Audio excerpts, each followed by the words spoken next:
Hello everyone, आज हम पढ़ने वाले क्लास 10 सब्जेक्ट मैथ्स के चैप्टर नंबर फर्स्ट, जिसका नाम है रियल नंबर। आज हम कंप्लीट करेंगे चैप्टर नंबर फर्स्ट की एक्सरसाइज 1.2। तो चलिए स्टार्ट करते हैं एक्सरसाइज 1.2 का क्वेश्चन नंबर फर्स्ट। तो क्वेश्चन नंबर फर्स्ट कहता है प्रूव दैट √5 इज इरेशनल, यानी कि हमें प्रूव करना है कि √5 एक इरेशनल नंबर है। तो इस टाइप के क्वेश्चन को हम कॉन्ट्राडिक्शन मेथड से सॉल्व करेंगे। तो कॉन्ट्राडिक्शन मेथड में हम √5 को एक रैशनल नंबर एज्यूम करके चलेंगे। तो मैं यहाँ पर लिख सकता हूँ let us assume the contrary that √5 is rational. अगर √5 हमारा रैशनल है तो मैं यहाँ पर लिख सकता हूँ √5 को p/q फॉर्म में, यानी √5 इक्वल टू हो जाएगा p/q, जहाँ पर मैं ब्रैकेट में लिख दूंगा कि p and q are coprime number.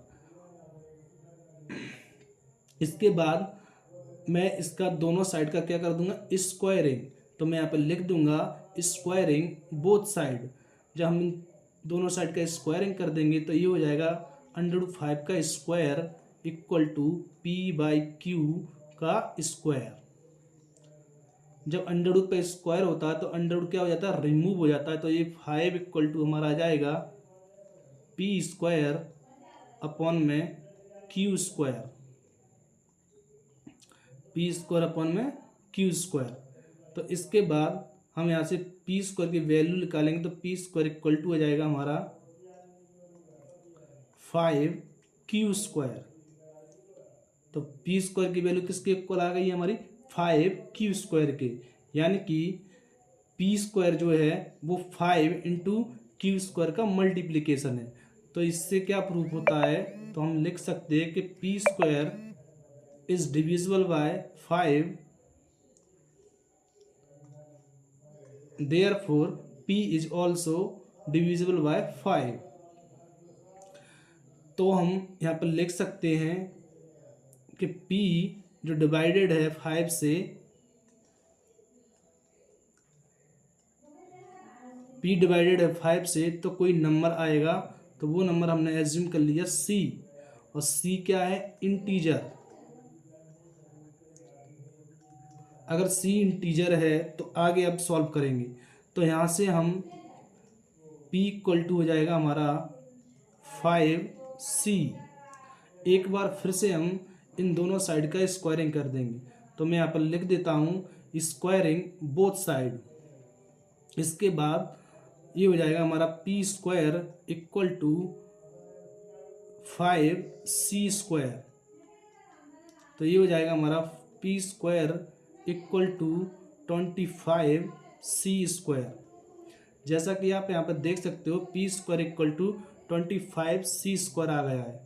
तो p² की वैल्यू, यानी कि ये हमारा इक्वेशन नंबर फर्स्ट, तो p² की वैल्यू हम यहाँ पर पुट कर देंगे। तो p² इक्वल टू हमारा कितना दिया है, 5q²। तो मैं यहाँ पर लिख सकता हूँ 5q² इक्वल टू 25c²।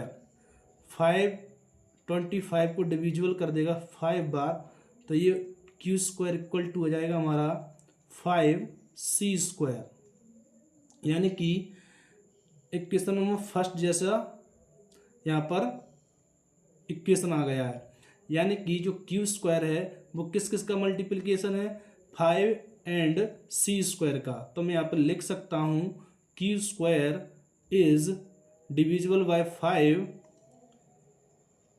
तो मैं यहाँ पर लिख सकता हूँ q² is divisible by 5, therefore q is also divisible by 5। तो इसका मतलब क्या हुआ कि अगर q डिविजिबल है 5 से तो कोई नंबर आएगा। तो वो नंबर हमने एज्यूम कर लिया d भी हमारा क्या हो जाएगा, इंटीजर। तो इसके बाद चलते हम नेक्स्ट पेज पर। तो q इक्वल टू आया था हमारा, q/5 इक्वल टू आया था हमारा d हमने क्या लेट किया था, इंटीजर। तो हम यहाँ से जब q की वैल्यू फाइंड करेंगे तो q इक्वल टू आएगा हमारा 5D और P इक्वल टू आया था हमारा 5C, जैसा कि आप यहाँ पे देख सकते हो। यानी कि हमने जो एज्यूम किया था कि P एंड Q को प्राइम नंबर है और को प्राइम नंबर्स का कॉमन फैक्टर 1 होता है ओनली, लेकिन यहाँ पर हम देख सकते हैं कि P और Q का एक और कॉमन फैक्टर 5 आया है। तो इसका मतलब हमने जो एज्यूम किया था ये उसका क्या है, कॉन्ट्राडिक्शन है। और ये कॉन्ट्राडिक्शन किसके कारण हो रहा है, हमारे एज्यूम, जो हमने एज्यूम किया था ऊपर, उसके कारण हो रहा है। तो मैं यहाँ पर लिख सकता हूँ P and Q having common factor 5, so this contradiction is arisen because of our wrong assumption। यानी कि ये जो कॉन्ट्राडिक्शन आ रहा है ये हमारी रॉन्ग अजम्पशन के कारण आ रहा है, यानी कि हमने वहाँ पर रॉन्ग एज्यूम कर लिया है। तो मैं लिख सकता हूँ इसलिए √5 क्या हो जाएगा हमारा, √5 इज इरेशनल।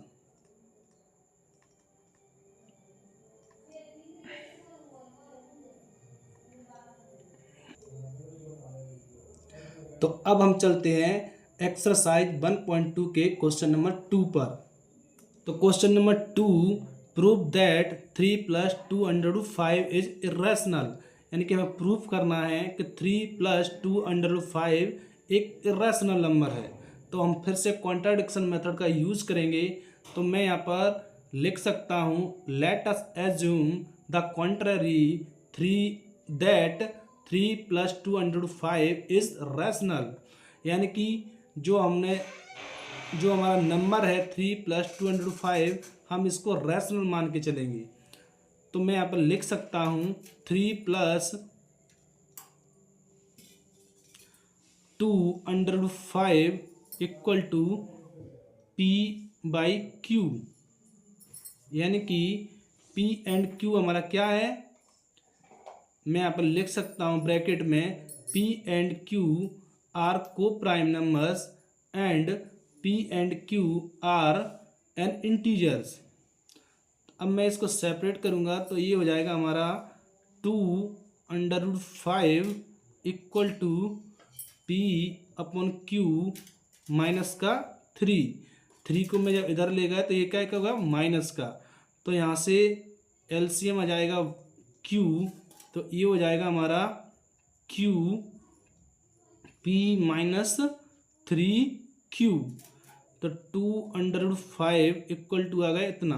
तो यहाँ से √5 की वैल्यू जब हम निकालेंगे तो ये आ जाएगा हमारा P-3Q अपॉन में 2Q। तो जैसा कि आप यहाँ पर देख सकते हो √5 की जो वैल्यू है वो P-3Q अपॉन 2Q के आई, 2Q के इक्वल आई है। लेकिन हम जानते हैं कि किसी भी रैशनल को हम घटाएंगे या सब्ट्रैक्ट करेंगे तो वो रैशनल ही आएगा, या हम उसका डिवाइड देंगे, एक रैशनल का रैशनल से डिवाइड देंगे तो वो एक रैशनल नंबर ही आएगा। लेकिन यहाँ पर हम देख सकते हैं √5 की जो वैल्यू है वो P-3Q अपॉन 2Q आ रही है। यानी कि ये जो कॉन्ट्राडिक्शन आ रहा है वो हमारे रॉन्ग एज्यूम्पशन के कारण आ रहा है। यानी हमने जो ऊपर एज्यूम किया था कि 3 + 2√5 एक रैशनल है, तो ये रैशनल ना होके क्या हो जाएगा, इरेशनल। तो मैं यहाँ पर लिख सकता हूँ since P and Q are integers, therefore P-3Q upon 2Q is rational, but we know that √5 is irrational. So this contradiction is arisen because of our wrong assumption. Therefore 3 + 2√5 is irrational। तो इस प्रकार से हम इस question को easily कर सकते हैं। तो अब चलते हैं हम क्वेश्चन नंबर 3 की तरफ। I prove the following are irrational. तो क्वेश्चन नंबर 3 के 3 पार्ट है और तीनों पार्ट्स को हमें इरेशनल प्रूफ करना है। तो पहला पार्ट हमारा है प्रूफ कीजिए कि 1/√2 एक इरेशनल नंबर होता है। तो इस टाइप के क्वेश्चंस को हम कॉन्ट्राडिक्शन मेथड से सॉल्व करते हैं। तो कॉन्ट्राडिक्शन मेथड में क्या करते हैं, हम एज्यूम करके चलते हैं कि 1/√2 एक रैशनल नंबर है। तो मैं यहाँ पर लिख सकता हूँ let us assume the contrary that 1/√2 is rational. अगर 1/√2 एक रैशनल नंबर है तो मैं यहाँ पे लिख सकता हूँ 1/√2 इक्वल टू P/Q, यानी कि जो रैशनल नंबर्स होते हैं उनको हम P/Q फॉर्म में लिख सकते हैं। एंड यहाँ पे मैं ब्रैकेट में लिख दूंगा कि P and Q are coprime number and P and Q are an integers, यानी कि P एंड Q क्या है, इंटीजर्स है। अब मैं इसको सेपरेट करूंगा तो यहाँ से P का मल्टीप्लाई हम कर देंगे √2 के अंदर और ये हो जाएगा हमारा Q। तो √2 की वैल्यू यहाँ से क्या आ जाएगी हमारी Q/P। तो जैसा कि आप देख सकते हो √2 किसके इक्वल आ गया है, Q/P के। लेकिन P और Q हमारे क्या है, इंटीजर्स है। और दो इंटीजर्स कैसे नंबर होते हैं, रैशनल होते हैं, यानी कि दो इंटीजर्स को हम रैशनल्स के फॉर्म में लिख सकते हैं। तो इसका मतलब क्या हुआ, जो √2 है वो हमारा इरेशनल है और इधर वाला जो पार्ट है वो कैसा है, रैशनल है। तो यानी कि ये कॉन्ट्राडिक्शन जो आ रहा है वो हमारे रॉन्ग एज्यूम के कारण आ रहा है। तो मैं यहाँ पर लिख सकता हूँ since P and Q are integers therefore Q/P is rational, but we know that √2 is irrational. So this contradiction is arisen because of our wrong assumption. Therefore 1/√2 is irrational. अब हम चलते हैं क्वेश्चन नंबर 3 के part 2 पर। तो question number 3 का part 2 है 705, यानी प्रूफ कीजिए कि 705 एक इरेशनल नंबर है। तो आपको पता ही है इस टाइप के क्वेश्चंस को करने में के लिए हम कॉन्ट्राडिक्शन मेथड का यूज़ करते हैं। तो कॉन्ट्राडिक्शन मेथड में हम क्या एज्यूम करके चलते हैं कि 705 एक रैशनल नंबर है। तो मैं यहाँ पर लिख सकता हूँ let us assume the contrary that 705 is rational number. अगर 705 एक रैशनल नंबर है तो मैं यहाँ पर लिख सकता हूँ उसको P/Q फॉर्म में, यानी कि 7/5 इक्वल टू हो जाएगा हमारा P/Q, जहाँ पर हम P एंड Q क्या है, हमारे को प्राइम नंबर है। तो मैं यहाँ पर लिख सकता हूँ ब्रैकेट के अंदर कि P and Q are coprime number and P and Q are an integers number. अब इसके बाद मैं इसको सेपरेट करूँगा तो यहाँ से ये हो जाएगा हमारा √5 इक्वल टू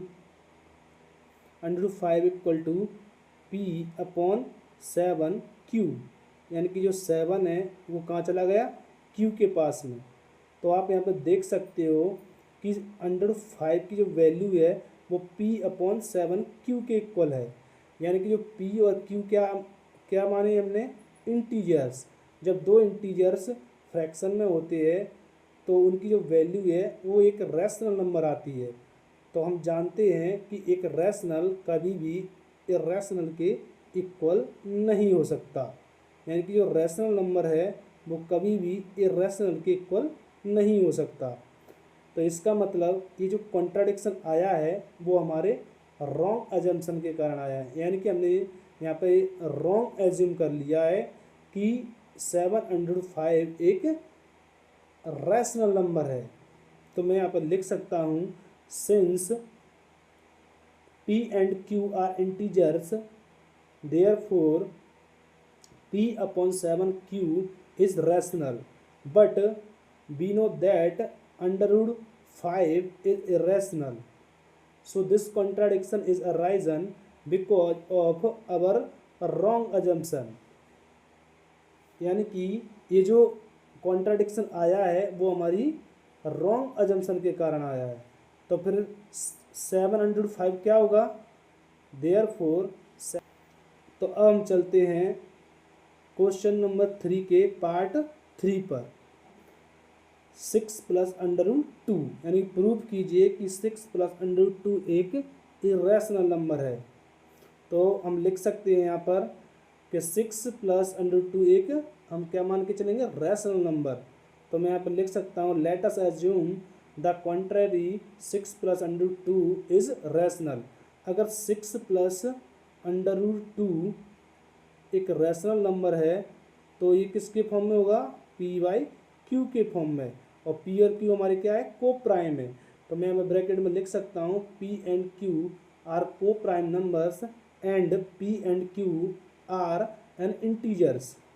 तो मैं यहाँ से इसको सेपरेट करूँगा तो ये हो जाएगा हमारा under root 2 equal to P upon Q minus का 6 उधर गया तो क्या होगा, माइनस का। तो यहाँ से ये हो जाएगा हमारा अंडर रूट 2 इक्वल टू, हम क्यू एलसीएम ले लेंगे तो ये हो जाएगा हमारा p माइनस का 6q। यानी कि आप देख सकते हो अंडर रूट 2 की जो वैल्यू है वो p minus 6q upon q के इक्वल है। तो यहाँ पर देख सकते हैं कि अंडर रूट 2 तो एक इरेशनल नंबर है और जो p minus 6q upon q है वो कैसा नंबर होगा, एक रैशनल नंबर होगा।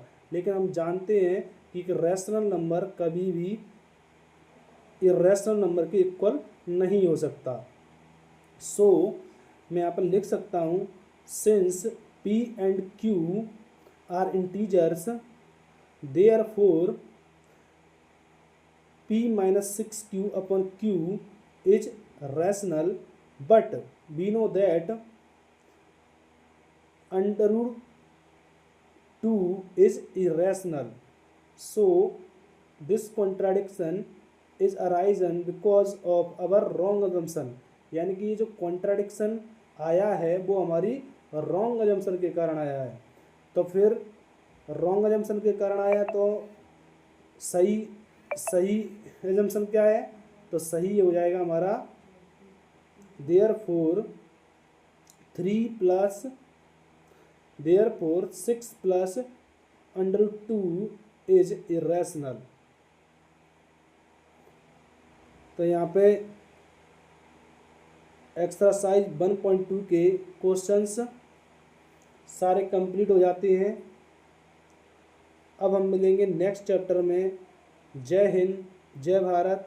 अगर वीडियो अच्छी लगी हो तो चैनल को सब्सक्राइब करो और वीडियो को लाइक करो। धन्यवाद।